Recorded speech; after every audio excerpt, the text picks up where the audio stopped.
Gimana solusinya? Ini solusinya Mas Eko harus ketemu. Saya bisa ada teman.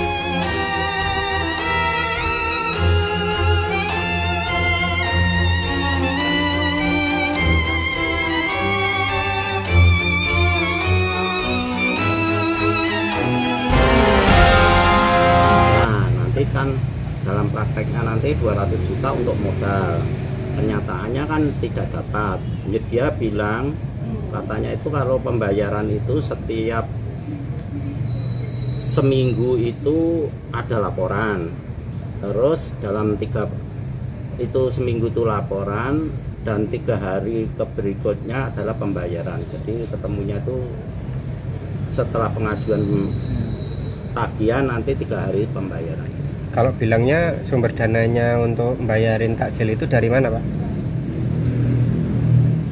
Lah itu ya dari sumber dayanya itu pengakuannya dari mahasiswa itu ya dari masjid itu kan otomatis dia itu mengajukan ke masjid. Saya percayanya itu pengertiannya dari masjid, dari Mas Eko. Selama proses itu kan yang pembayaran seminggu tidak atau pembayaran lalu berlanjut memang tidak ada gitu kan, Pak?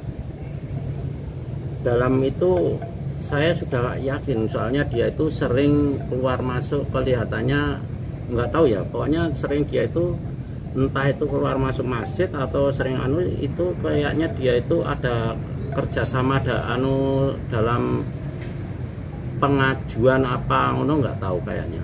Eko dalam berkepentingan itu. Jadi Mas Eko ini membranding kalau dirinya ini ada kaitannya dengan MBZ gitu ya, sehingga jangan percaya gitu nggih. Sebagai pengurus apa di Saya kurang tahu bahasanya MBZ ya. Masjid Jayat. Ya, saya sengertinya segitu soalnya sering menunjukkan antara WA-nya itu memang diantara kayaknya dalam lingkungan situ, entah berkaitan apa nggak tahu. Dan saya itu ya betul-betul mengirim ke situ dan bisa masuk loh. Saya ya melewati sapam dan bisa menyerahkan, dan di situ itu diambil sampel, dihitung jumlahnya itu berapa, terus dihitung dari itu, terus diambil 5 dari katanya itu dari 5 atau di tengah atau di pinggir, pokoknya ada salah satu diambil terus dibawa ke panitia dalam penerimaan itu dan dipoto, sekali kan dipoto dan entah dikirim kemana saya nggak tahu, pokoknya jelas-jelas pengiriman ke situ selama 1 bulan. Selama 1 bulan kurang 1 hari untuk buka puasa. Untuk buka puasa sama sahur 2 kali. Kalau dari jenengan kerugiannya itu berapa, Pak? Secara material, Pak?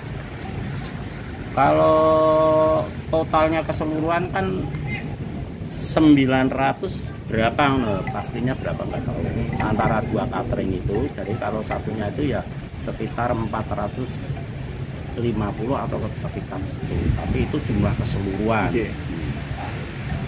Pak, harapannya sendiri mungkin dengan ini seperti apa, Pak?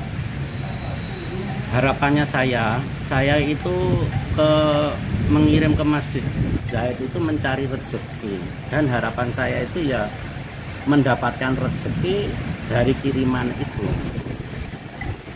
Itu kan berarti menantu apa, Mas? Itu menantu saya selama 5 bulan. Nah itu ketika ditanyain Bapak gimana, Pak? Pas ketahuan kalau ternyata ternyata dananya nggak ada dan lain sebagainya itu. Nah, itu kan waktu pertama ya. Saya tanya kan dalam waktu 7 hari kan dalam katanya kan antara 10 hari ya itu pembayaran. Saya tanya kan tidak ada pembayaran, tapi ada invoice itu apa nggak tahu saya juga rasanya. Itu kan anunya itu tapi cuma invoice-nya aja lah gitu kan. Nanti Pak, nanti ini udah keluar invoice-nya. Nah, selama itu kan 12 hari. Dalam 12 hari itu saya sudah kehabisan modal. Jadi modal saya itu berjibaku antara hutang antara ke pasar, ke tetangga, dan terutama tetangga. Dan di situ itu mintanya jatuh tempo itu pada Lebaran. Sebelum Lebaran itu sudah kita wajib melunasi, tapi saya tidak bisa itu. Makanya saya sudah ditagih dari baik tetangga maupun dari pasar. Pak, untuk penegasan dari saat pemesanan itu hubungannya jenengan kali Eko niki pun sanes nggih mertua sama itu nggih menantu nggih. Waktu gimana? Waktu di pesanan itu masih atau masih? Kebetulan saya waktu itu pemesanan itu berada di Semarang, kan saya pedagang bakmi di Telogosari, dan itu kan katanya anak saya mendapat pesanan dijahit sebanyak 800 dibagi 2 berarti 400. Jadi saya kan pulang untuk mempersiapkan itu dan membantu.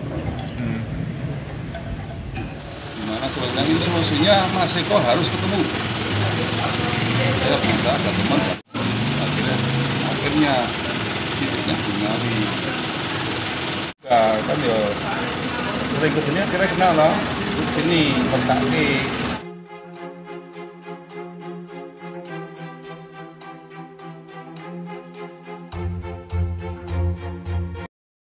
Saat ini pelaku sudah diamankan oleh Polresta Surakarta dan pemeriksaan sudah dilakukan kepada para korban. Selanjutnya Polres akan melakukan pemeriksaan terhadap pihak Al-Z yang terkait menerima catering dimaksud, sehingga dapat didapati sejauh mana kronologi perkara tersebut. Dan untuk motif pelaku sendiri apa sih dan hubungannya dan dari kasus ini? Sementara motifnya itu awalnya dari pelaku itu mendapat informasi adanya lelang terkait dengan pengadaan buka bersama. Kemudian dia mencoba melobi. Dalam tahap itu dia sudah memberitahukan kepada korban bahwa akan mendapatkan order. Nah, dari pihak korban sudah kemudian menindaklanjuti dengan menyiapkan kulakan bahan-bahan untuk persediaan membuat buka bersama dimaksud.